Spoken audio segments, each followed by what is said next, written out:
we go. Now let's go ahead and get started here real quick. Let's start off with a prayer real quick, if you don't mind. Bow your heads. Lord God, we thank you for today. We thank you for your love, your mercy. Lord God, we thank you for allowing us to be here tonight. We thank you for Jake speaking. And pray for safety tomorrow as everyone's fishing. And they catch some nice big weights. We love you. In the name of your son, Jesus, we pray. Amen. Amen. All right, so let's just go ahead and get started and introduce. Before I say that, hold on. So if you haven't registered, you got 6 minutes to register. All right, so let me introduce Jake. This is Jake Norman from Texas Parks and Wildlife. He's the lead biologist in the East Texas area. Am I correct? Most of this area. We've got Mark here. Sure. I cover the Tyler district, so 14 counties total, up to Pat Mays, over to Richland Chambers, Cedar Creek, all over to Waxahachie, Navarro Mills, and back to Tyler. So there is one office over in Marshall that covers, say, Lake of the Pines, some of those lakes further east. Okay, perfect. Well, guys, if you have any questions at all, I guarantee you Jake knows it in that brain of his. So any questions you have, please bring them up. And he's not going to go through this PowerPoint presentation, but if you have a question that has something to do with it, that's what it's up here for. So who's got the first question? We'll start off. There we go. Perfect. Why does this lake suck so bad right now? Hopefully it's not my fault, but in all honesty, I figured there's going to be a lot of conversations about that. I've heard a lot of people talking about how tough it is. There's a lot of things going on. One, the lake's got a lot more vegetation than we've seen in a long time. That's going to keep fish more scattered out. I know I was going to actually ask some of y'all how bad the hyacinth is getting in some areas. I've had some people say that it's finally starting to choke off places they want to get to and fish, that it's thick enough they can't even get to them. On top of that, truthfully, we had some pretty weak year classes going back the drawdown and really even probably right before that. And when you have weak year classes, you don't see it right away. And I've heard y'all also saying you've seen a lot of little fish right now. That's from these last couple of years, those good year classes. But those quality size fish that Fort draws so much attention for, let's say 13, 14, 15-inch crappie, they grow fast, but they don't grow that fast. That's taking probably 4 to 6 years most of the time for fish to get, especially over 15 inches. So if you have a weak year class 4, 5, 6 years ago, you're not going to see that lack of fish right away. You're going to see it down the road when those fish, when they should have spawned and had numerous little fish all over. You don't have as many growing up, so all of a sudden down the road, suddenly there's fewer in that year class. You just get a gap. The bass population does the exact same thing. It's probably just more focused on more often. It's more discussed, more cussed at as well, for the same reason. So while the bass fishing is kind of on an upswing right now, the crappie fishing is probably tapering off.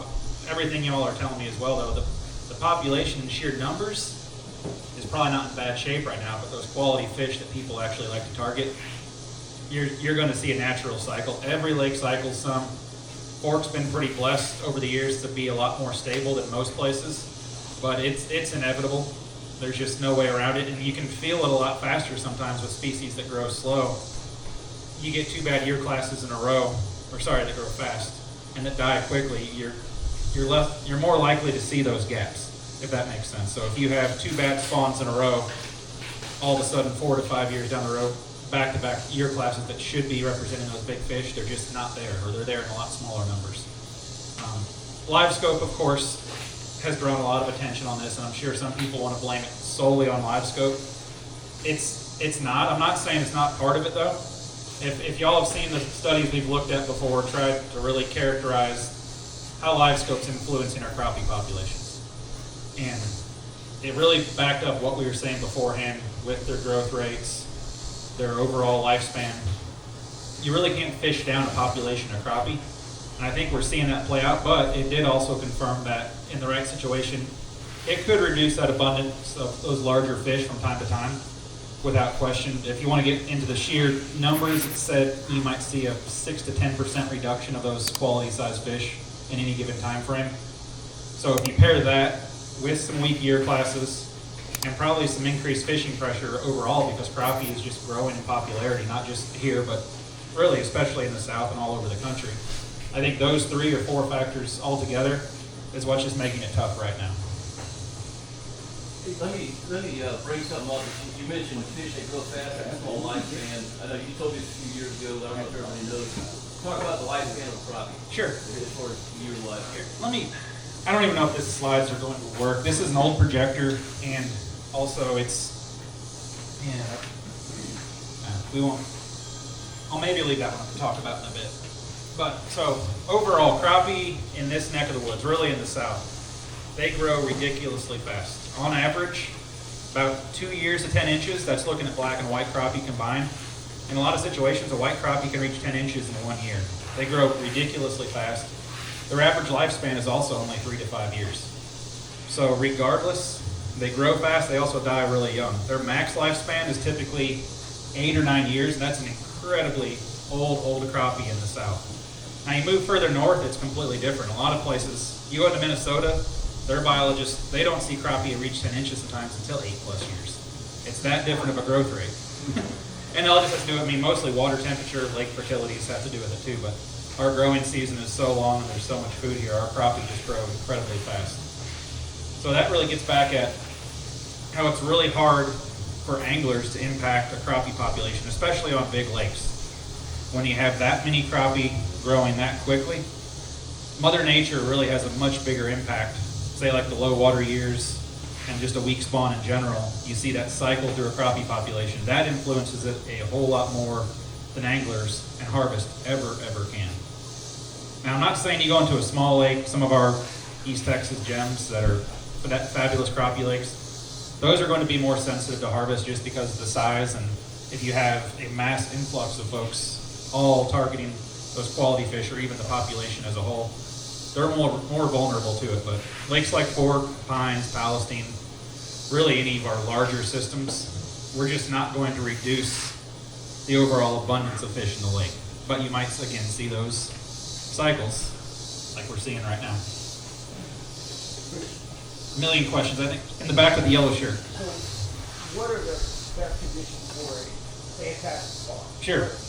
Several things. One, stable water. The more stable that reservoir is, let's say, honestly, January through May. Because in the big picture, our crappie spawn, yeah, I think every year, March and April are probably when people are really going to see the bulk of those fish spawn. But in the right situation, in the right year, you can get spawn starting in January even. I've seen it, talking to Chris earlier, I fish Lake Tyler a lot just because my boat's really close to it. I've caught crappie spawning on Tyler a couple of different years in January, middle of January, because we had a warm winter. January is warm, our water temps were stable, upwards of 50 and 60 degrees for a couple of weeks, and crappie are spawning then. So stable water, for one, January through May is a big deal. When you have water levels going up and down a lot, those fish are just less likely to sit there and actually get the spawn off. They might pull up, they might pull back. I'm sure y'all see this fishing quite often. So for the same reason, when you see the water levels move and you have to chase those fish, the spawns are just a lot less likely to be strong in some of those year classes. Lots of other things can influence it as well. Habitat, at times. Honestly, white crappie, goodness. Yeah, I came from the, sorry, but yes, I actually did grow up in the Midwest, but I'd like to be a lifer here as well now, so I'm doing my best. I don't know where that one came from. I really don't. Right? What's that? You know what the difference is, Oh, right? do tell. A crappie is 10 inches or higher, a crappie is less than 10 inches. You're not wrong. I don't think I've said crappie potentially ever in my life before, so that really came out of nowhere there. But all the same, black crappie like to have more vegetation for consistent habitat and spawning. White crappie, I swear, could spawn in a pothole. They're just really tough, they're hardy, they don't have as much requirements. But again, habitat can really influence the spawn as well, and you factor all those things in. Stable water, consistent weather, quality habitat. Most of the time you're going to see a really good year class of fish. You need other things people don't think about, like phytoplankton. When those fish hatch, they need food as well. So if you have crazy weather, tons of rain, really bad cold fronts afterwards that might kill off the phytoplankton, you might not have food for those fry and little fish as well. So that's another factor. Stable weather plays back into that though. So you need the food, the habitat, right water quality over that whole spawning period. Usually you see a good year class. So is high water equally as bad as low water? It all depends about when it happens, to be honest. I mean, flooding can be phenomenal for fish spawns, but you don't want it to happen let's say the bulk of the spawn starts to happen. You're in that sweet spot for a month where most of the fish, or a good chunk, are spawning. This lake doesn't flood a ton, luckily, but some lakes, let's say it jumps up 10, 15 feet when fish are already there, that can absolutely wreck that spawn, or at least a big chunk of it, just because water levels will change that much, especially if fish have already deposited their eggs. Those eggs are probably not going to make it. At the end of the day, eggs need sunlight to incubate and to hatch successfully. That's why water clarity matters so much on where a fish spawns. We were talking about ivy and those fish down in 18 feet of bass spawning. Clear lakes, fish can spawn really deep simply because sunlight gets down there and incubates those eggs. Really muddy lakes, they're going to spawn in a foot of water or less most of the time. So if a flood happens right while fish are spawning, that can be problematic. Say we get high water and then it stabilizes and then most of the fish move into spawn then, that's almost the best scenario you can ask for because you're probably going to have a lot of flooded habitat with that. And that just equals cover for those young fry when they hatch. And truthfully, even it's going to cause a plankton bloom. As that cover breaks down, it's going to fertilize the water. You're going to see more plankton. So can be great, can be bad. So my understanding is that typical lowland reservoirs have a life expectancy of their own, basically. Given that, how does fork stand in that whole line of thinking? To be honest, myself and a lot of us have said for a while, fork has kind of bucked the system in terms of how long it's held on for reservoir aging. A lot of that has to do with the original topography of the lake. It has a lot of really good defined, or had, and still does, defined river channels, lots of deeper water. It wasn't just a big silted bowl from the get-go that would silt in. The biggest part of problem you see with reservoir aging is exactly that, just they're a silt trap over time. And that's what prefaced the question. I recently purchased property over in Little White Oak, I think is what they call it, but all of my neighbors up and down with the boat doctor talked about how tremendous the fishing was 7 or 8 years ago, and everybody's trying to figure out what's going on, and my concern is that whole end silting in where we don't have any hard bottom anywhere over there anymore. Over time, Yeah. yes. I mean, it's inevitable, and it's going to be the upper, shallower ends of all reservoirs. It's just a matter of water cycles. Truthfully, that drawdown was a blessing for that as well. It kind of helps firm up those areas that were silting in for a while. So that's why some areas, one of the many reasons some areas do drawdowns. That's not the only reason, but as a biologist, drawdowns can be great just to firm up silted in areas. Thank you. I don't know, I'm sure some folks fish Navarro Mills or did it one time. Still not a bad crappie lake. At one point it was a phenomenal crappie lake, and that close to over a third of that whole lake is almost gone at this point. How old is that lake? No, it's so that's a perfect example of siltation because it is more of a bowl, and the upper third, if not more, is just a giant silt trap. It looks from the surface that there's water there, but you might have a foot of water across the entire lake. It's just silted in more and more and more, and there's no way around that unless money's not an object, which isn't the case for anybody Is here. that dredging? Dredging is millions and millions and millions of dollars, so it's just not a feasible way to handle reservoirs at all. Okay, thank you. Yes, sir. What about Levon? Levon? I'm honestly, I believe that. Levon's out of my district. I'm not as familiar with it, to be honest. I know Dan Bennett, who's over Levon. He's over Boat Ark at the new lake, and he's out of Texoma. He's looked at crappie quite a bit on that lake, so I know he could give you more information on it without a question. Travis, you were next. All right, so I want to go back to, and I'm not an anti-live scope guy, but I want to go back to like me and Jared had a conversation before when Jared first got live scope and he was fishing Lake Fork. And he's up on the north end of the lake in February, and all you catching was 250, 280, 3-pounders. They were everywhere. 280 class fish. We don't have those fish anymore. I have to attribute that somewhat to live scope because we all catch bigger fish now. So at the same time, it leads me to believe that I understand it is hard to manage crappie because they do have a 3 to 5 year lifespan. But at the same time, obviously those fish were getting old enough to get to that those jumbo sized crappie because they weren't getting caught. And to me, that's a statistic that's hard to argue with. When people, I think everybody sitting in this room over the years that has fished Lake Fork has seen the overall size of the crappie go down. Maybe I'm wrong, maybe I'm speaking, but I'm talking the jumbo fish. the 270, 280, 3-pound class fish. Yep. I personally seen them go down. You don't catch that many of them anymore. So my question is, in a sense, I think that's attributed to live scope because I know like Jerry and them were tagging fish, and they had, I know of one fish that was caught 4 times, which tells me, which in my mind, if it's a numbers game, how did this one fish get caught 4 times if there's 6 billion crappie in the lake? Sure. The odds of that fish getting caught She was a almost big makes fish you too. believe. She was over 2 pounds, so Yeah. obviously she's targeted by Yes. a live scope anchor. Because she stands out. But You know. what I'm getting at is if there's 200,000 2-pounders in this lake up on the north end, that one fish got caught 4 times. She was done. Well, he's right to some extent. But what I guess, where I'm kind of leading to my question is, to me, there's no doubt that live scope can have a effect on the age class and of these bigger fish because it's what everybody's targeting. We've seen this. I don't have to be a biologist to truly believe that multiple lakes that we've watched the size of fish go down, including fork.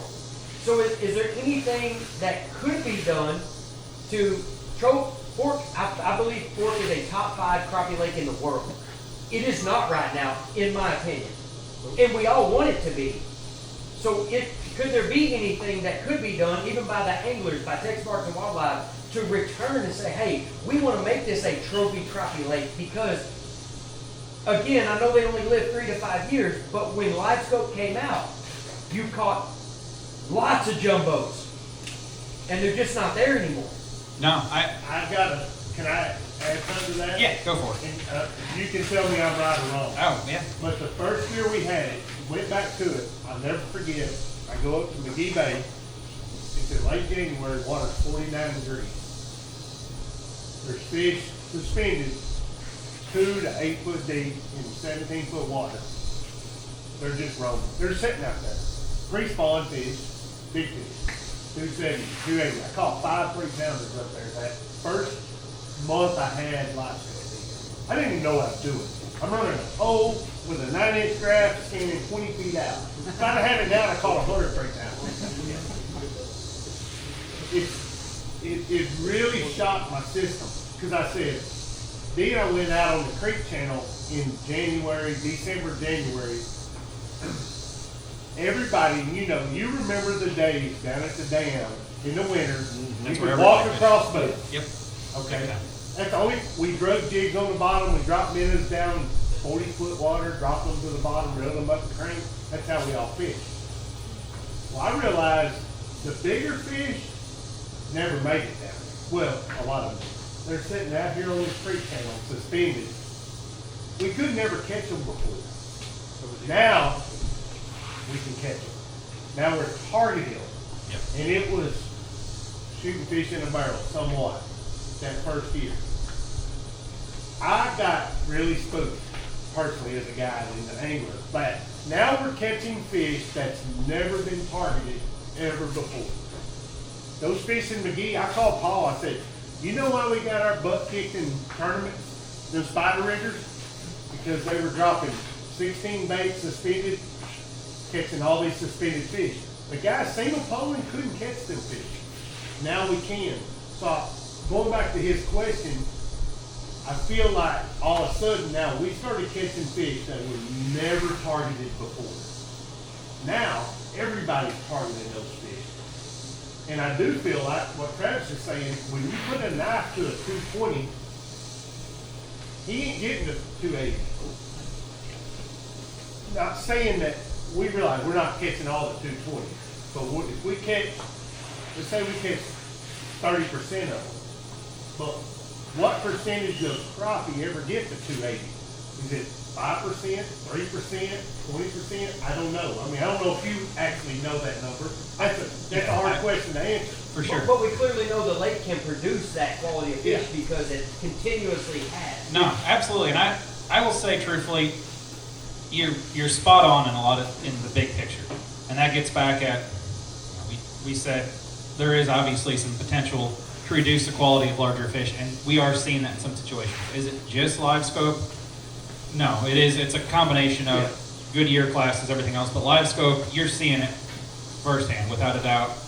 What you're saying is a reality, and that it's letting people target more of those larger fish. If they're taking 4, 5, 6, 7+ years to get to that 2.7, 2.8 or larger, it's a lot harder to replace a fish that's taking that long to get there versus a 10-incher that gets there in a year. So you're right, and we're discussing more. I think we've said this before. Historically, there's never been a thought of managing crappie for a trophy fishery. It just hasn't been on anybody's radar. And historically, you know, we've stood on this for a bit, that our agency has always managed crappie for sustainable harvest. It's been a food fish, it's been a box fish, whatever you want to call it. And that philosophy, I bet if you looked at it statewide from all crappie anglers, you'd still see 60+%. I'm spitballing that number. Yeah. You'd see an overwhelming majority that they're still they just want to catch crappie to eat. But there's a lot bigger percentage from what I see, like y'all, that really like to see giant crappie. I think there's some things that can be done. I mean, there's regulations that have never been implemented, never been studied, that I think it's justified at this point. I mean, I agree 100%. And Fork, like you said, is one of the best lakes, at least has been, in the country, in the world. It's already a trophy bass lake. It's got a special regulation to maintain trophy bass fishing. I am honestly interested, fully supportive of trying to look at a regulation to maintain more of a trophy fishery here, because I agree with you 100%. And that's not something we can just do overnight, but I think there's at a point, I think I've said that for a year or two even, and I think we're at a point where it's worth maybe pushing a little bit further and seeing what we could do, to be honest. And I mean, most likely, and I'm just spitballing this as well, the first type of regulation that would potentially work, maybe, would just be limiting the number. We wouldn't change the bag limit, truthfully. There would be no reason to. But put a cap on the number of fish over a certain size. We're starting to do that with catfish as well. Tawakoni, several lakes have a trophy blue catfish right now. They can keep the same number of fish overall, but they can only keep, I believe, 5 over 20 inches and only 1 over 30. So you could implement, I wouldn't want it that complicated, but you could set 13, 14, 15 inches, whatever that be, and put a pretty restrictive number of fish over that size that you could harvest. That would be the best way to maintain the overall abundance of fish and still protect those trophy fish. Just without looking at data, without doing any research, that's what comes to my mind first. Going back to that, back when we seeing all this happening, there was about 5 or 6 of us guys got together. And this was without talking to you or anybody. I was like, hey, I'm scared what we're gonna do. Not us, but when every one of these guys did it. The number of fish they could be taking out. So some of us guys knocked it back to 40 instead of 50. Oh. On ourselves. I had outdoor riders contacting me about Okay. it. What do you think? Well, and you probably think it's a waste of time, which I did too after about 2 years. But because here's my deal. If nothing happens and it stays the same, no harm, no foul. We talked to our clients, said, look, we're only keeping 40 instead of 50, and all of my clients were like, I'm on board with you. So we got crucified on social media. Oh, yes. I mean, like, I had death threats. Over And I'm 5 like, fish you a don't person. even fish with me, why do you care? You keep 50. I mean, so what I'm saying is, when you start talking about changing a slot, doing some things publicly, we know there's gonna be backlash. Absolutely.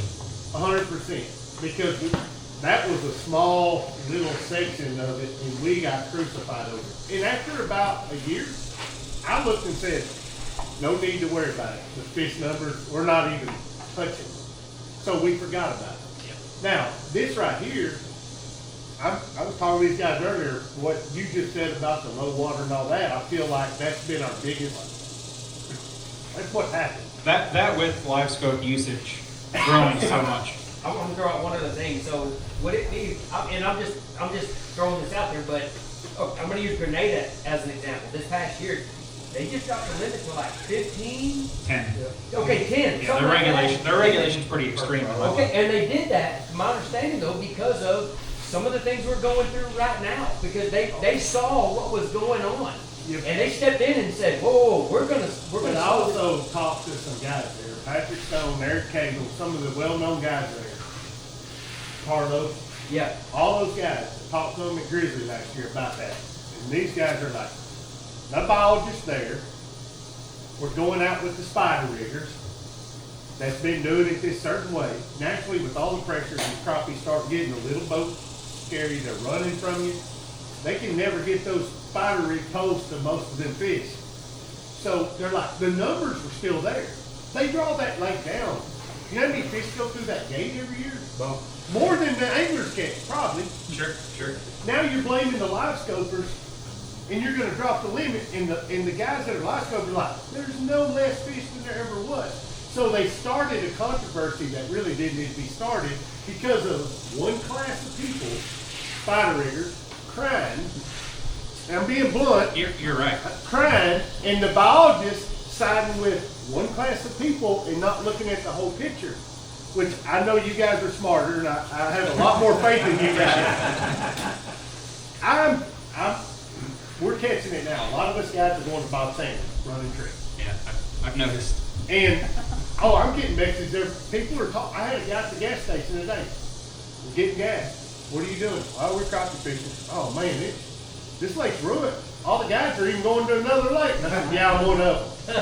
And he's like, why? I said, well, I'm going to do something. I can catch 50 on fork every day. It's going to take me 5 to 6 hours. I can go to Bob Sanders and do it in 2.5. Yep. It gets hot. My clients want to get off the water. I can be home at noon watching Gunsmoke. Yep.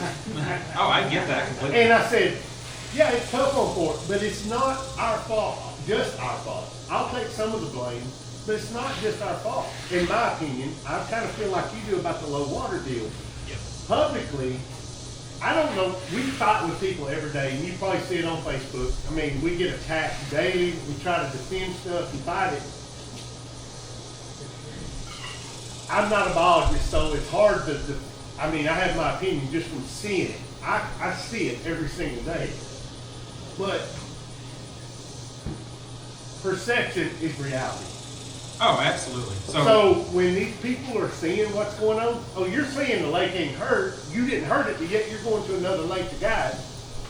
Now they call us a liar. They won't listen about the time, they don't care about the low water years. They'll argue that, oh, that has no effect on it, which you'll tell them, talk to a biologist. Completely does. So it's kind of like, but my question is, can this lake bounce back? I think it'll to be get bounced to back in 2 where or it 3 was? years. I mean, what I'm saying is, let's say we've got these 2 or 3 years of age class of fish. Our numbers are clearly down of those age classes. Sure. We all know that. Sure. Not up for debate, in my opinion. Oh, I agree. So we've got X amount of crappie in the lake that are this age class, but can we get it back to where it was when we were? I mean, we used to catch 2-hour 50, 2-hour limits and 2.5, I 3-hour limits on think in board. another year to 2, we're gonna go back to where we was 2 years ago. Sure. I'm There's seeing the numbers of little fish. smaller fish. Yep. They're just not quite legal fish yet. So there's several things. One other factor we honestly haven't discussed yet that I'm sure y'all have seen. We see it in our bass fisheries like crazy. It's just pressure, how that actually influences how the fish behave. Same thing when you first got live scope, started using They were technology. dumb. They were dumb. They had no clue that they were being attacked, for lack of better words. I'm guessing you see it. Some days are different now, but you don't have those stupid fish as They consistent. got a lot anymore. smarter in my opinion. The big fish did. Absolutely, and so bass fishing is the same way. So there's one other factor to consider. Let's jump back to the Grenada. I am honestly very skeptical of that regulation. I'm not going to point fingers or anything else. I thought it was wild when they did it, and kind of what you hinted at, Jerry. They didn't really collect a lot of data to do it. It was more off of emotions. It was They more. did off a few people, but not the whole group. It was, I call them social regulations. Every state's guilty of it at times. We've got plenty of regulations that have happened. The wintertime crappie right here, truthfully, is a perfect example. Yeah. Where people didn't feel right for releasing a lot of dead fish, and they put a regulation in place. The Grenada situation, I'll be interested to see how that impacts their overall size of fish. I think it's going down already. Well, and that's, I had outdoor writers questioning me about, hey, what do you think what Mississippi just did? My first response was, I don't know why the hell they did that. Again, I don't want to point fingers or call anybody out. Growth rates are so important with crappie. I put this in some of my presentations. If a fish is going to live on average 3 to 4, 3 to 5 years, would you rather that fish grow incredibly fast, or, it's an obvious question, or moderate or slow? Of course, you want a fast-growing fish. The faster it grows, the bigger it's going to be before it dies. At the same time, they're very density dependent. So if you have more fish in a system, their growth rates are naturally going to slow down. So if you protect more fish, there's a certain point where they're going to get more crowded. There's going to be less resources. There's going to be less food. They're going to have to work harder to get that food. They might slow their growth rates down to where they don't have as many freak crappie coming out of there consistently because they're protecting too many. It's the same reason I tell folks when they call and say, hey, I've got a private pond I want to put crappie in. I just cringe. I tell folks if it's under 50 acres, don't do it. Unless it's the commercially produced hybrid crappie that are sterile, because they can just overpopulate even a 50-acre water body sometimes. And you get nothing but small crappie, and they might be 5, 6, 7 years old and not even 10 inches. Not saying that'll happen on Grenada, but still, the limits they win at, 10 fish per person and only 25 per boat. Per boat, yeah. No, it doesn't matter. And the 12-inch minimum, that's what they've been rocking forever, and that's not too big of a concern. But they also just have white crappie. That's actually a good segue to that one. Good luck catching 10, 12-inch crappie on this lake. Well, I mean, a lot of well, them. absolutely, and I won't cycle through all this, but this is actual growth rates from crappie on fork taken from a few years old now. But that bottom line, just to highlight, if you were to put a 12-inch minimum on it, so this blue line's black crappie, this yellow one is white crappie growth. This is age, obviously length. So there's our 10-inch minimum right now. If you were just to, you can't see that very well, I'm guessing, but there's a red box there and a green box there. Essentially, if you were to put a 12-inch minimum on this lake, well, not only 2 years old, but look how many, you're looking at 3.5 to 4 years before black crappie's even a legal fish. And if that fish is going to die in a year or so, essentially you're making that a catch and release only fish. And if that fish is spawning twice before it gets to that length, Yep. we're adding more fish per acre. And they're going to grow slower already. Absolutely. You're defeating the purpose of it and it starts, So, right? yeah, you're completely right. I tell folks a lot with crappie management, lack of harvest is usually more of an issue than over-harvest. Just because you can slow their growth rates down, and the more you do that, especially on a fast-growing species, the more you end up with a bunch of small or skinny fish, and it throws the whole population balance off.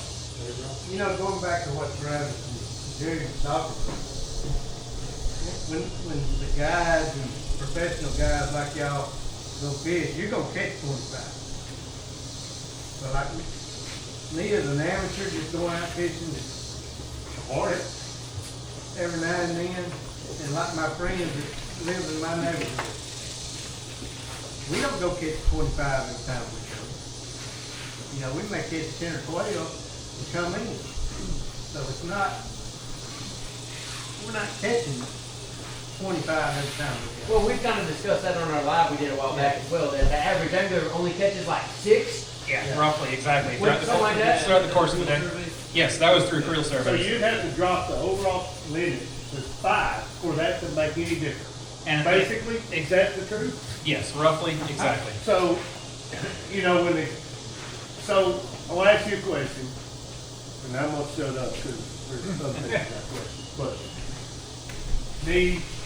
Travis, not a full-time guy, St. Jordan was here, Dylan, us guys that guide a lot, full-time.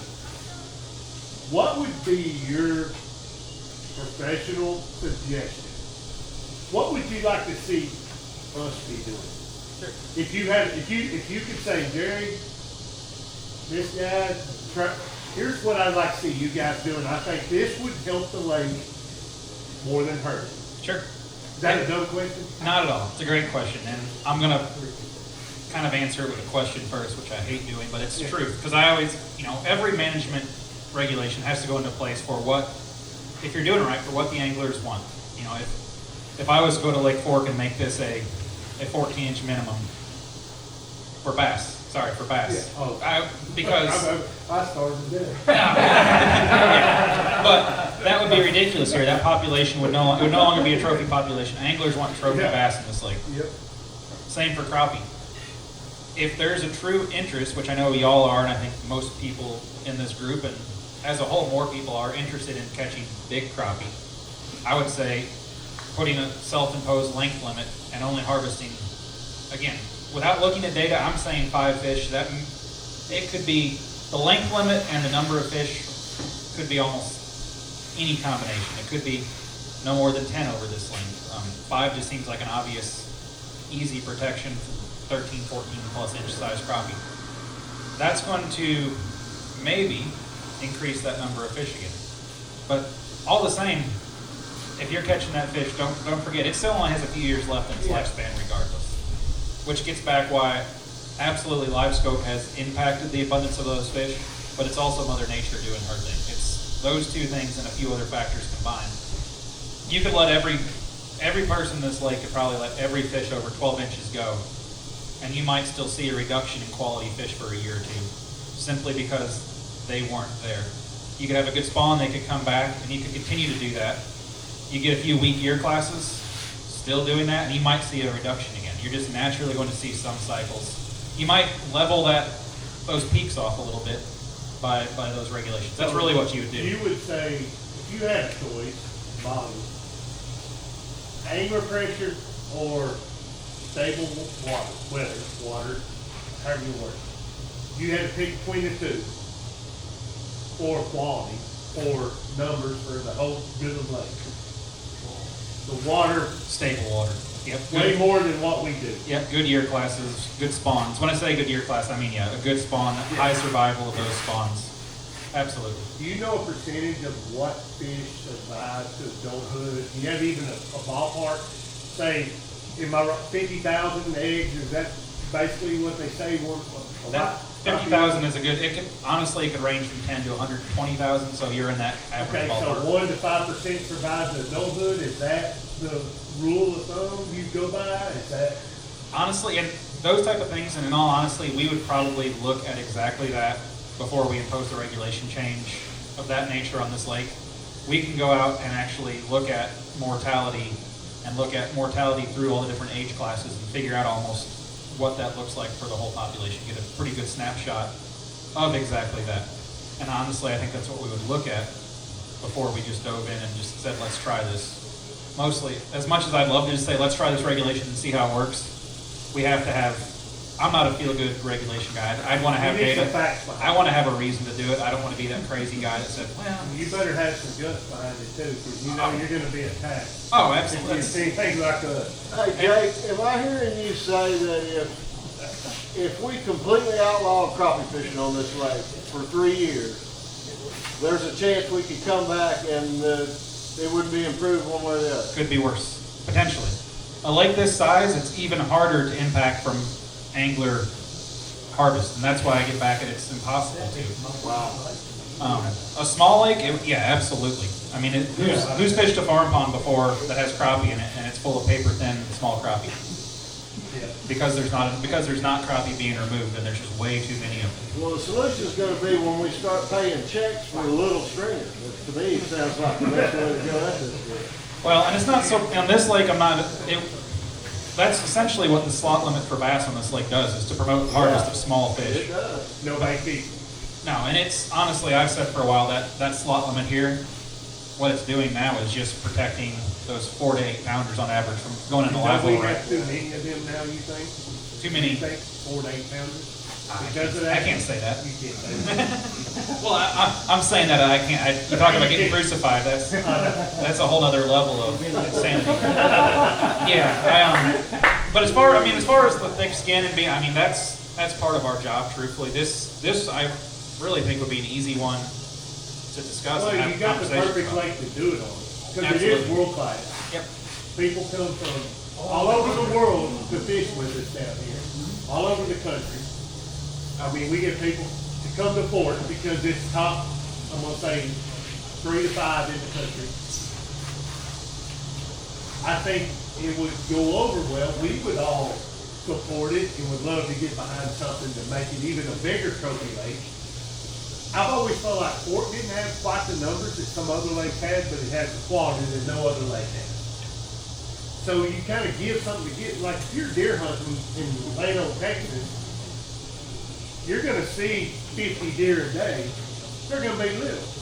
You go to Collin County, where I live, and kill some 180-inch deer, you might only see one or two, but you're gonna see some giants because they get to be mature. They've got the right nutrients, the right feed, they get aged, and so on. It's everything. I mean, to put that in perspective and to be blunt, I mean, look at most of us in this country are corn-fed people, as I joked about in the Midwest, versus folks in Africa. Yeah, same thing. It's no different. There's You're people not growing. growing 15-pound bass in Africa. Actually, they have some giants. Yeah. But all the same, the food source is a big component of everything. And if there's not enough resources, whether it's because they're just not there or because there's too many individuals competing for those resources, they're going to grow slow, they're going to be skinnier, everything. I know you've had a question in the back. You already kind of talked about it, but like what you said, if we're just a tournament crew here, you know, we're obviously trying to target the biggest fish we possibly can. That has nothing to do with hurting this little small amount of people hurting anything about that. In the big picture, no. Now, to be honest, like say this time of year, you're going to have more mortality if you really want to. I mean, it's just part of it. So if we're going out fun fishing, which I always think that I'm doing good if I catch a 2-pounder, I don't want to knock the size off of that one. I want to take the 11-inch fish, you know. So I'll let the big ones go. Absolutely. Right. And that's the mentality I'm saying that I think would potentially help maintain that abundance of those quality fish. Would be up to exactly that. Then like a deer, does that genetics kind of work that way? Are they going to repopulate and make bigger crappie, or is that kind of... Genetics in crappie really hasn't been studied much. I have no doubt, to be honest, that some fish are genetically superior than others. We've seen it in so many other species. When you look at, again, how long they're in the system, though, it's kind of hard to manipulate genetics where a fish that's max lifespan is 8 to 9 years. Most of them are going out in 3 to 4. You just don't have enough time to pass those genetics on overall. That 2-pound fish is probably spawned 2 or 3 times already. No, absolutely. So Most passed them on Yep. And then, before you killed it. so I mean, on a simple biology level, I guess, the 10-inch minimum we set here, that's because on average, crappie reach sexual maturity at 10 inches. So that's trying to ensure a good number of those fish get a spawn off before they're harvested, to be honest. And it does that pretty well. It's why you don't typically see an issue in this part of the country, because those fish are spawning before they're harvested. Even one spawn is going to help pass on a serious number of fish. But I mean, real quick on that, this is a question that came up, and I want to tell them the answer. When I had you on, 3 years ago, on the channel, we talked about is a 2.5-pound crappie, it's a big old female crappie. I mean, she's got her lifestyle, but her life. Yeah. Is she more fertile or less fertile, or does that? Yeah, I think that's been a question people have asked a lot more, and I've harped on this more and more the last few years. The age-old adage of those big fish are brooders, save some for seed, everything else.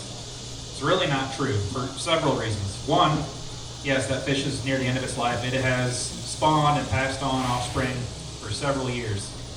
Also, especially right now, and there's fewer large fish in this lake, those 10-inch crappie are producing eggs as well. They may not be producing 80, 90, 100,000, but they could be producing 20, 30, 40,000. And how many 10-inch crappie are in this lake right now? So the sheer volume of eggs, and subsequently the sheer volume of fish that are hatching, you're getting more production out of those 10 and 11-inch crappie than you are those bigger ones anyway. Harvesting those larger fish has nothing to do with the overall numbers of fish in the lake, if that makes sense. You're getting those 10, 11, 12-inch fish are producing more fish overall just by the sheer volume of how many are in the lake. I got a question about making the time. I talked to several people about the white crappie are just, seems like they're disappearing from lakes of time. Lakes full of black crappie. Is there a reason for that? What can you say Sure. about that? And just like they're cycling here, you're going to see that naturally. I don't know. Have you all seen more black crappie here by chance? That was my next question. Have you? I'm going to that, not necessarily up here, but down there. So on the lake as a whole, There is a ton of 7 to 9 inch black crappie. and to I your, mean, a ton. so I kind of hinted at it earlier, black crappie really do better with vegetation and a little bit cleaner water. High water, they. So the last couple of years, we've had tons of cover, more and more vegetation. They've had better year classes without a doubt. During those drawdowns, the black crappie, I'm sure, really, really struggled those years, and even the white crappie, obviously to an extent as well. So pines is no different. Pines on certain, it fluctuates. Some it has more vegetation, some years than others. You're seeing a lot more black crappie right now. There's just a few years where probably there was better habitat, better water, better spawns, better survival of those black crappie. It's why you're seeing more now. So there's no really relevancy. Kind of like what you're asking is, can the black crappie take over the white crappie, vice versa? It's not really a competition thing because they coexist obviously, but not 100%. Even here, I mean, y'all see black crappie more in the summertime, brush piles and ridge pile islands, correct? Versus Lay down, yeah, cleaner water. yep, cleaner water. They really don't directly compete in any way. You just see natural cycles, and it usually has to do with what type of water quality you have there in the spawn. But what he said about pines, I disagree, and me and Paul talked about it, we were just down there last month for a tournament. In 2020, we won the 2 years ago. We were weighing in 2-pound black crappie. Catch a lot of 190. You don't see those. You might catch a 140, 150 every now and then, but those 2-pound black crappie 190s were everywhere. I mean, like a bunch. Now that year class is gone, Yep. died, Yep. caught, whatever. Everything. The other black crappie you're seeing maybe more numbers but smaller quality. Probably because there was something in the fluctuation of the lake, the pond. In that cycle, we're in a different cycle. Maybe in 2 years or 3 years, because they grow slower, we'll see that again down there. I think the white crappie population in pines is still good. I felt like, quality wise, last fall we had a state championship in October, we weighed in 15.5 pounds on the second day. I mean, we had 7 over 2 pounds, which, good luck doing that on pork. You're not gonna do that on pork right now. So I'm saying that lake's in a pretty good cycle, I felt like, a year ago. No, absolutely, and the cycles are such a big thing with crappie. This is, again, kind of just a spitball number, but 3 to 5 years is probably a good picture image to view cycles of crappie in our area. That's looking back at growth rates. It's not going to happen overnight, but in a 3 to 5 year window, you might see an incredible rise, and you might see a dip. That quick. Absolutely. Do you think the hybrids on Richland have messed it up any? I don't. I'll get back to you in a second. I've had a few people ask about that. In the big picture, again, they're not utilizing the same resources that much, and the shad base in that lake is insane. So it's the only thing. Could there be some predation of young crappie by hybrids? There's some, but they're not eating enough crappie to hamper the crappie population as a whole. Richland is another product of crazy water fluctuations, and that's part of the problem with that lake. I know I got a bunch of buddies that got out there and they refused to put, they wanted to do crappie or something. Yeah, I've heard that from a few folks, and they're all wanting to blame it on hybrids. Are a scapegoat for almost everything. It's always if something's not right. Hybrids are sand bass, white bass, and people want to call them here. 99% of the time, it's irrelevant at all. Absolutely. Good question. What did you have, I know this, not year round, but like, my home lake is Ray Rock. And for years, we've had an abundance of 9-inch fish. What do you contribute that to? Some of that's just the product of the lake, and you probably just have really good year classes, and you're just happy. No, there's never been any good class. No, If you're seeing 9-inch fish, a lot of them, all the time. that is Every year. a 9-inch crappie is most likely from the previous year's spawn. So if you're catching a lot of those, that's most likely to But have where's really all the better fish? I mean, what happens to them? sure. And I would bet gone. Yeah, I mean in some capacity they will cycle. It's just most of our lakes in East Texas, especially true East Texas, we've been pretty fortunate. We have more stable water overall. We've had stable habitat. You haven't had the cyclical nature that you see in a lot of places. But crappie are known really around the country as a cyclical population. They're boom and bust. And one good spawn can maintain a population for 3 to 5 years almost. But if you have a few weak spawns, you're going to feel it. You're going to see it. And then it can rebound just as quickly. Now, we've been feeling it for about 10 years now. So you can't blame it on live scope then. I think it has a lot to do with the water quality of Ray Roberts is not what Fork or Palestine. No. A lot of rocks, poor water quality. I don't think it has a nutrient flight that even a Levant has or some of those lakes. Sure.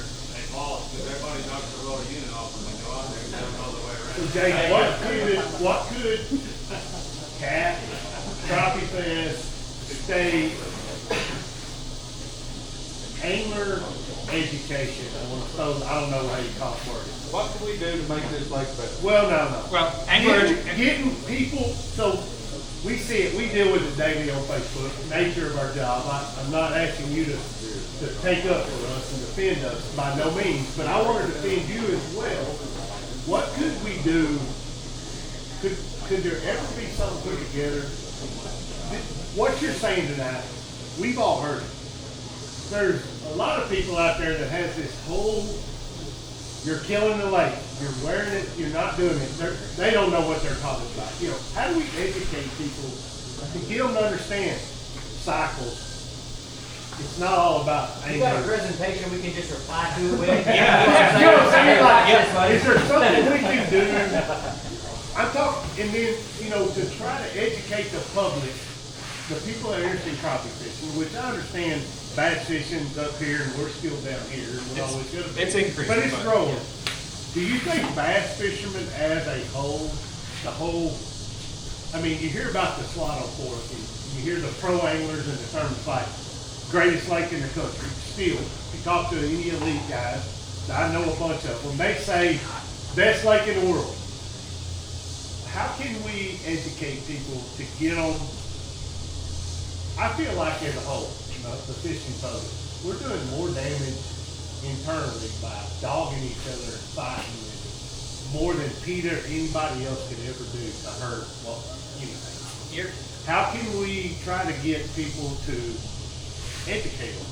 Like, Give them free live scope. I don't know what it is, but you There's know, some, and to some extent, I mean, I have a generic email I can tell you that I've used for several years now. So I guess not generic, but when I crafted several paragraphs to answer all of those things that I would send out to. If I get one angler that contacts me that says you've ruined my lake, blah blah.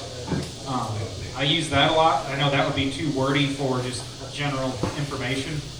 A presentation would be that hard to put together, or really just a one-page flyer. And ultimately, you're right. Education is the best thing that we can do until we have, let's say, more. We look at it, have more data, and actually maybe change a regulation and have the data to support that.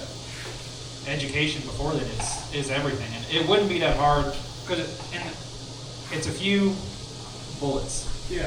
a few big picture points about how crappie cycle, how quick they grow, how short their lifespan is, the research we looked at from our creel surveys, how we can't impact, truthfully, the population. If I haven't thrown out that number yet, I guess, when I say we can't impact the population, the study we did, very intensive research, pretty much showed that you would have to harvest 80% of all 10-inch crappie in a lake this size before you reduce population numbers. Functionally impossible. And it confirmed again, like I said, you could reduce the abundance of larger fish. So having data like that, but looking more at how the population would change if we impose a reduced bag limit of fish over 12, 13, 14, 15 inches, whatever. I'm sure it would be on the larger end. That ultimately would be a way how you really get there. But until then, yeah, basic flyers, presentations, that email, a combination of, and I can work with y'all if you want that, or to reference me or whatever. I get tired of it. I feel your like pain. fighting it daily. Yep. Jake, with the respect to the potential for some sort of regulation in the future, how fast do the bureaucratic wheels of TPWD move, and how soon on your best day can you get, I figured that. I mean, are we talking, y'all can't put anything together for 5, 10, 15 years? No, well, not that slow, fortunately, but it's a long, drawn-out process. I'm sure. So in most situations, the full process I can walk you through would take a intensive mortality study. That would take a year or two of collecting copious amounts of crappie, doing some recaps, looking at age and growth over all these different sizes of fish.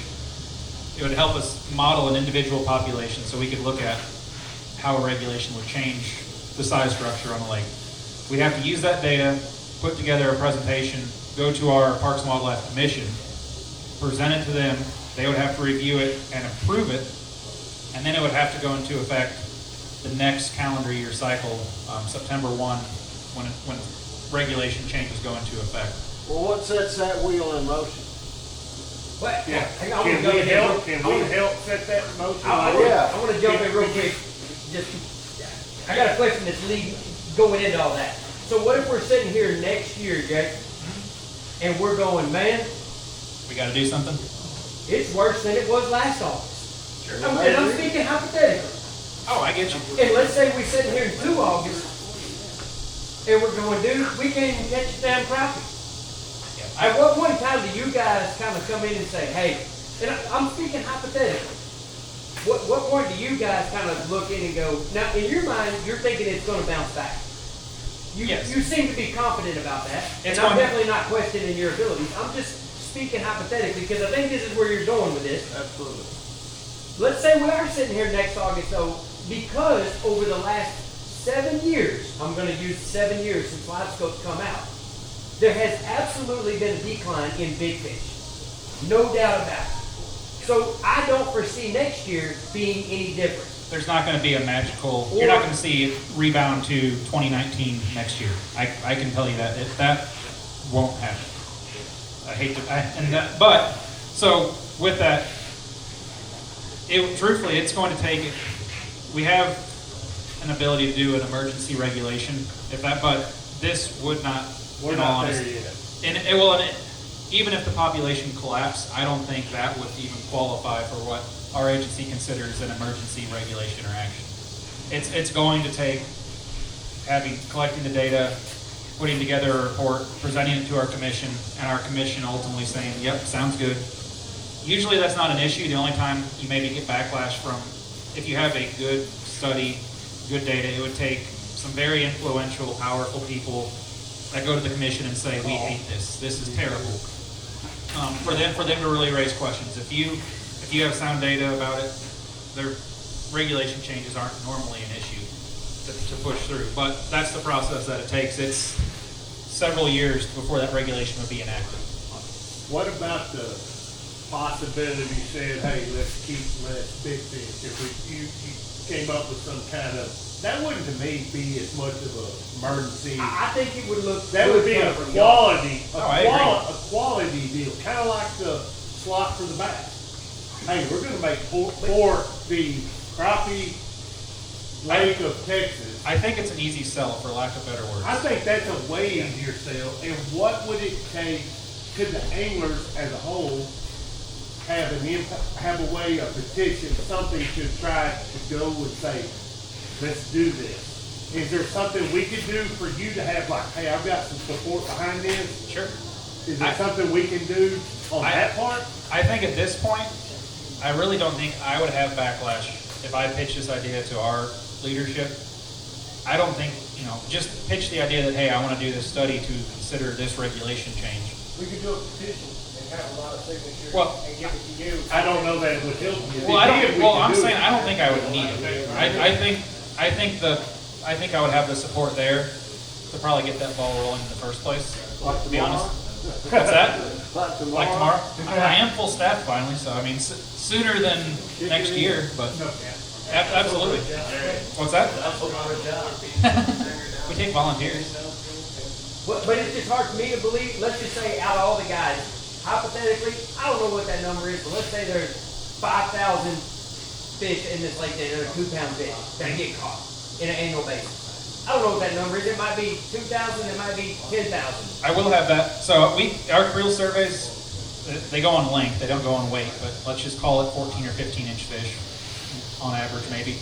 And we just finished another survey up in May of this year, a full 24, 25 creel survey. Yeah. So I'll have updated data on how many fish of each size class were harvested, physical numbers, and then you can kind of estimate overall harvest as well. But I'll have a pretty good idea, and you can compare that obviously year over year over year. And we creel fork every other year. We creel it more than any other lake in the state. But we obviously know, like, we can see one fish out there at 70, 80, 90 feet.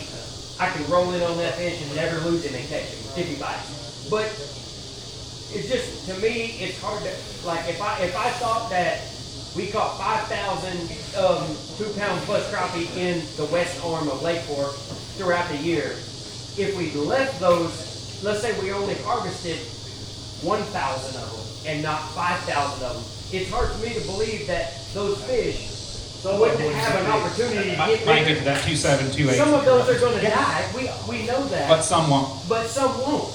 I agree. I really do. I'm in agreement with Do you. you without a run doubt. into a enforcement problem with that? Kind of like to keep every fish you catch in the winter? Because I know Kurt's only one man.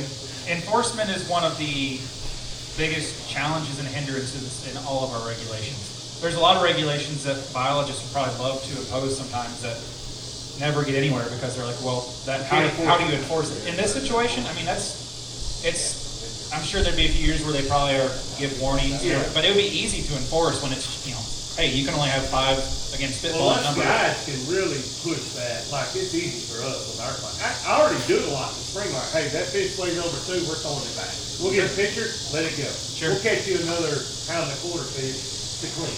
Sure. And customers never balk at that. And that gets back why it would be an easy point to sell. Not even if Fork wasn't the lake that it wasn't so famous, wasn't so great.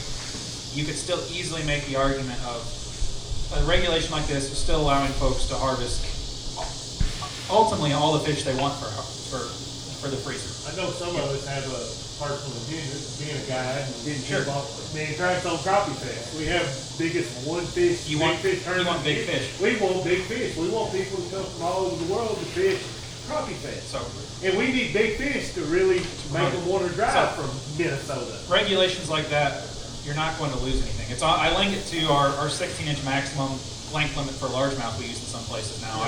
I call it the best of both worlds. Boat Folks that- art, for instance. Yep, I'm glad they put that one there. I Yeah. fought for that. Folks that want to eat bass, they can keep all the 14 to 16-inch bass they want, no problem. And those larger fish are getting protected for the trophy component of the fishery. It'd be a social deal more than a really helping the lake. Would it not be like if you implemented that on Fork, would it be from a biologist standpoint, you wouldn't sit here and, because you're looking at sheer numbers of fish, really, usually. It really wouldn't be helping the lake as much as a social helping it right. It would, ultimately, I think it would be somewhere in between. Like if we, hypothetically, if we, again, let's say no more than 5 crappie over 14 inches. Yeah. That would, I think there could be science to back that up and show you would increase the number of fish over 14 inches in the lake. It wouldn't just be a feel good. Has anybody tried this? No, not that I'm aware of. So, I mean, but there's no doubt about it. Let's just say you did the same thing with crappie. I know we're not, but let's just say we did. No crappie over 14 inches you can eat. We want trophy crappie in this lake. Yep. There's no doubt it's going to increase oh, the amount of crappie in the lake over Absolutely. 14 inches. It gets back- They're going to start dying of old age, and we understand that, but you're also going to get those fish to jump, a lot of them. Some of Gonna them kill don't have, tournament fishing on this lake. some of them don't have the genetics that they're never going to be a 7 fish. 290 fish. Yeah. But if you never could keep a crappie on fork over 14 inches, you're going to eventually, in 2 or 3 years, you're going to have a lot of crappie, big crappie in Lake Fork that you've never harvested. oh, Or absolutely. they've been caught, but they've been released. You bring up a valid point with the tournament regulations, and it would be very easy for us to justify 7 fish over this. Yeah. And we base a lot of regulations that are tournament heavy in the first place. Yeah. There's a reason we don't have a slot on every lake because it impacts, it's a heavy tournament lake, and we can't, if tournaments account for a large amount of the overall effort for a lake, you have to account for that. Yeah. And so, big tournaments are almost like, other than Crappie Fest, Well, crappie masters, it doesn't matter, but if you can keep a 14-inch fish, like he's saying, but then Crappie Fest is keeping them, they're trying, they're One. keeping up all alive. They're all released. We're trying, we released, you know, back in. I mean, you'll have that crew there, right? Yeah. And whatever they need to Can you do. compare Here we don't. raw animals to that? Very similar. And you Yeah. got in the grill, Yeah, that up to, back, to see if it's comparable? all right, so here's the effort. Here, can y'all see this one? So this is creel data. These are all looking at, let me grab the camera. I know you want me to wrap it up. So this is looking at creel data. There's your 2010, 2011. There's overall effort. There's the catch rates. That's an anomaly with COVID. That one's tough to really look at. So if you're looking at overall catch rates, let's see, right there is kind of the drought. You know, by 2015, 2016, the lake rebounded. We had great spawns, and truthfully, those fish right there, you're probably seeing where you start to see an uptick.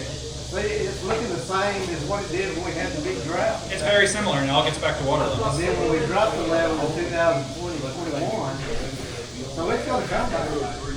Yes. Got backed up data. Like I said, cycles are a natural thing in crappie populations. Right. If anything, a regulation could maybe just kind of smooth off those peaks. Where you're starting to see big spikes, the regulation to protect more big fish might smooth those peaks off. They're back. Okay, last question in the back. So the winter rules really need to be done out, make it legal where we can release those big fish. That's been discussed more and more. I've said now I would fully support getting rid of that regulation as well, simply for the fact that we just mentioned we don't see hundreds of boats down by the dam anymore. More folks are fishing throughout the lake. It's that regulation. I agree. I want to throw this out there real Jake. I was in Burton a couple years ago, February, pretty day, sunshine. Them fish, we got our fish probably 4 to 8 foot down in 25 foot of water. Oh, absolutely. And that day we caught 100 crappie, and probably 40 of them were over 2 pounds. And they were setting 4 or 3 to 8 foot down. Yeah, when it gets We could have started. released every one of them, but we caught them in February. Yeah. Oh, I agree. That They couldn't regulation. release any of them. There's that regulation would honestly be an easier one potentially. I say that I'm sure I'd still get backlash and have to go through the whole process, but that would probably, I would be in favor of moving that regulation. If I was able to impose a new regulation here, also getting rid of that winter regulation. I want to throw out one other thing as well, and I think we've all noticed, maybe not some, but I'm going to speak for me. Okay, Jerry, do big fish not move up first sometimes? well, Some of them. I feel like some of them do. I think fish in general move up before anglers do. Oh, that's why I always talk about spawning in January, because it happens. Because I see them suspended, pre-spawn in 48, 50-degree water. They're not on the banks, but they're out there getting ready. And they're getting, when you see them up in Up the here. bass do the exact same thing. Yeah. They're incubating their eggs before they've even dropped. They're getting up in the sun, they're getting warmth on their eggs. Yep. They might be in super deep water, only a few feet down, Yep. then they Then they move in.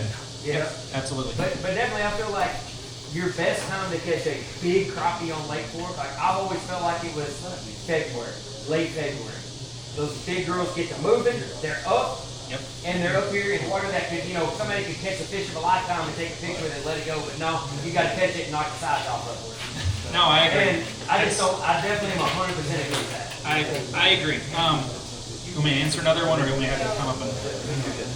I'm nowhere near as good as these guys, but I think live scope has proven that for a fact. You can catch them in a lot of shallow water, to where you're not blowing the air bladder. I mean, even if you catch one at 30 foot, you don't have to reel it up there. You're right. I mean, you can, if you wanted to, you can take it off. But the sheer volume of folks doing that is so reduced on this lake from what it once was. Yeah. That was a social rig in the first place, and even more so now when it doesn't have the flotillas down by the dam that we once did. Like I said, I think that, when you're fishing out there, it's below the water and it's giant fish. January, you don't. Why would you want to go? I'm not gonna have to. Why should I have to feed that fish just because it's in the? I agree. So things, I know people hate to see how slow stuff moves. Honestly, I do too. It's just unfortunately, we have to have a sound process in these things, or it would, to me, it just looks unprofessional. There's a lot of reasons why we do the steps we go through before we just push a regulation through. It seems nuts, but I get why, and I do support it as well. But both regulations we're talking about here, I have no reason looking to make changes on for this lake. Actually, mine sounds like it's still here. Hey, give a big thanks to Jake. Thanks, sir. You wouldn't take money. He's working right now, so we're gonna give you Crappie as a text event. I appreciate you being out here. You answered a lot of questions, guys. Can I pass a email address on? Okay. Absolutely. Okay. So if I'll tell you what, y'all see me afterward. I give you his, or I think he's about to put it up there. Well, I don't think I have it. I can just type it. Okay. Really quick. Yeah. If you have any questions for Jake, get with me later. Oh, he's putting it on right now. There we go. It's okay. We definitely appreciate you taking time out of here. He's got a wife and kids at 2 kids? 2 kids. Yeah, 2 kids at home, so we need to get him back over there. That's all lowercase, but that's all the same. Thank you, sir. I appreciate you. Oh no, hey, we all are. I'm glad you finally untucked your shirt. You made me feel overdressed. All right, guys, let's do some more raffles. I'm not dropping. What's that? You don't even think we're home your wife. Oh, it was good. Yeah, baby. I've got a water maker, Dad. Woo! Look at that. At least put it on your desk, you know. All right, so here we go. Let's do some raffles. All right, let's grab something, John. What are you grabbing? A reel. 881. 881.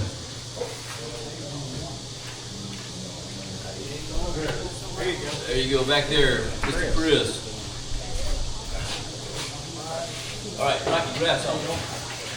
All right, number 767. 767. Come on, Natalie. You need a new spinner. 767. I had 764. Going once, going twice. Oh, Some of them have got a lot of tickets. all right. Back there. Old Lieutenant Dan. You know what? Here. I just thought of something.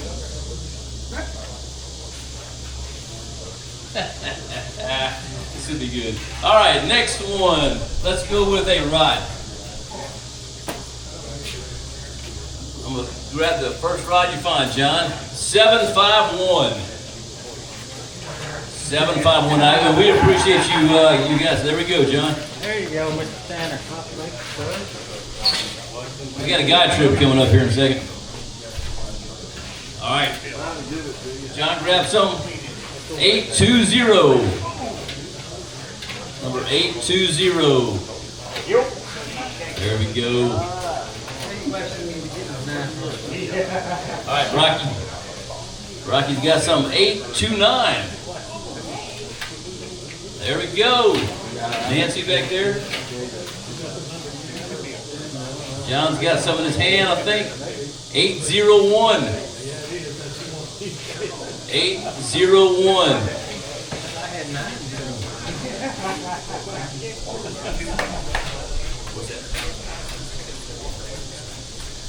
Going once, going twice, 801. All right, next one. It says Office Depot. Oh, there's no on the other side. 746. 746. He's got the Paxton. Okay. Right there. It was for Paxton. Oh. But yeah, just. Let's go feed the kids. All right, Rocky, what you got? T-shirt. 763. That's you, huh? There you go. All right, John. 813. 813. Uh-oh. 813, there we go.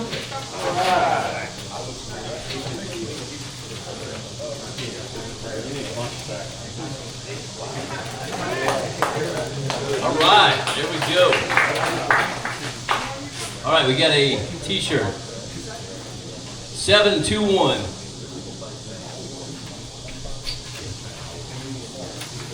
721. Oh, Chris. Oh, okay. I gave you a small t-shirt. I'm joking. That's medium. All right, 894.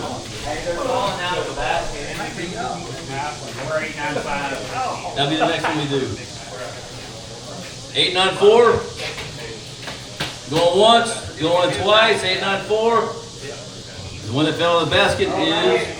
Oh, boy, you got it on the last second. The last second. Oh, and it pops. It's so cool. All right, next one, 702. 702. I think I need to get it right next. 702. God dang, boy. Hey, I'm going to send some money to Shreveport with you, okay? All right, we're going to do a ride here. That is, what, is that a nose arch? That is a. Look up top. Keep going, John, keep going. There's a B&M. Oh, B&M, sorry, B&M. 754. 754. Mr. Pope. All right, we're gonna do another reel.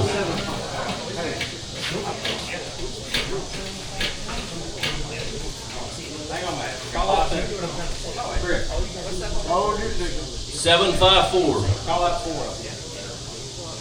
On what? Call out 4 numbers. What's the number before that? Oh, No, crap, I like don't. on that ticket, what's the number before? 7754. What was yours? Your 7754? No, I was 854. Okay, it's 754. No, I'm sorry, I hope I did. You got 2 of them? Yeah. Sorry, Howard. You got one now, like baby. Okay, I'm gonna verify that. 687. 687. There we go, right back there. It's not there. All right, this one's gonna be $1,000 cash. Oh, I'm joking. That's mine. Hey, let's do a ride on this one. No, you know what? This is a good number. This is a good number. I don't know whose it is, but I found these little Lieutenant Dan stickers. And so we're giving away a Lieutenant Dan guide trip on this one. Because we have one to give away, right? What's that? I said we're good. Okay. This number is 888. Tell me it's not Chris. Oh no. It is you. 888. That's you. Well, come get your Lieutenant Dan stickers. They're actually grants. Oh, they okay. You did have a guy to give, right? I was told. Yeah, no, you're good. Okay. I didn't appreciate it. What? Okay. Okay. I think. Yeah, we're good. Okay. All right. Yeah, we did. What we got next? Guthrie and Peacock? Another bait pack. Yeah. That's Guthrie. Okay, we got 756. 756. All right. Let's rock the shirt. 2 more rods over there. Okay, let's do a few more bait packs. All right, 685. 685. Man, you're a winner, brother. I'm giving you some money too.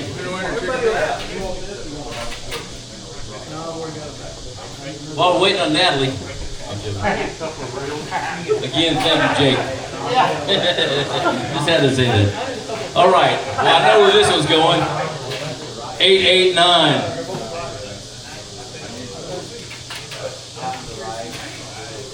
Now we got about 100 more of these things in here. Let's do one ride. Save that last one. B&M Dock Shooter. All right, 769. What's that? Oh, they bought a lot of tickets back there, so just let you know. All right. 737. 737. All right, Scott. Scott, finally, y'all give him a hand. Woo!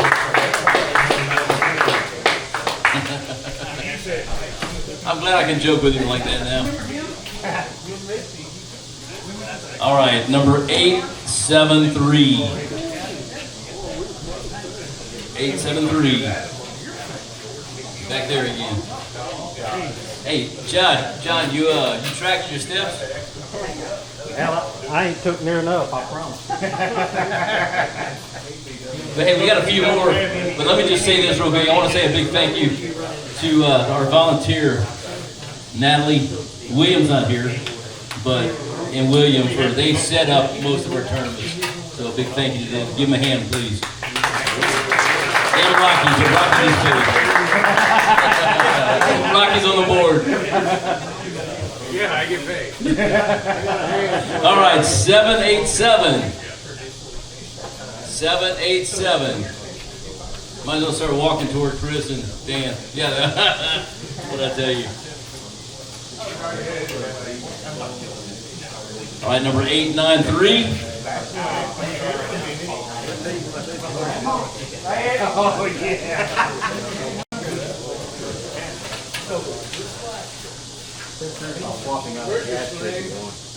Off his high. 780. Now you're going in the right direction. 780. Wait, who said right here? Oh my God. Hey, y'all need Did anybody else buy tickets? y'all need a truck to ship all that back? All right. 706. 706. All right. John, they went back there. Really? Yeah. They got like $1,000 worth of tickets. All right. Last base pack. 689. Surely that's not y'all.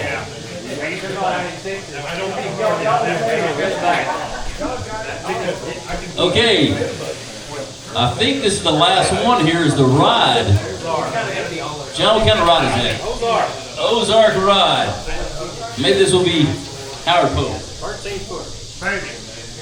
13. What numbers you got, Howard? 854. 699.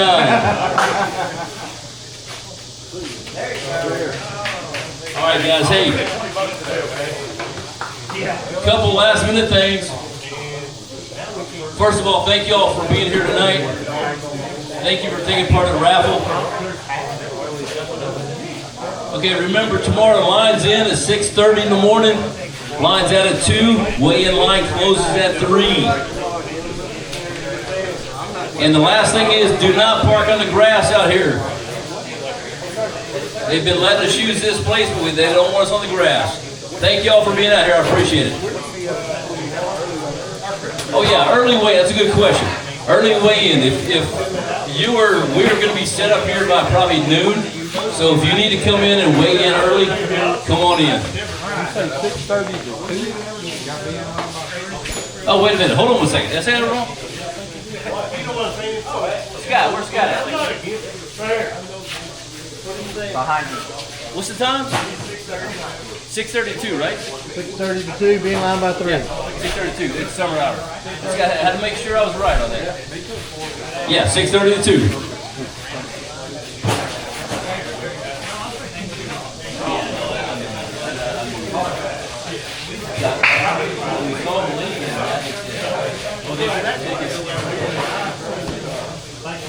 Good luck tomorrow.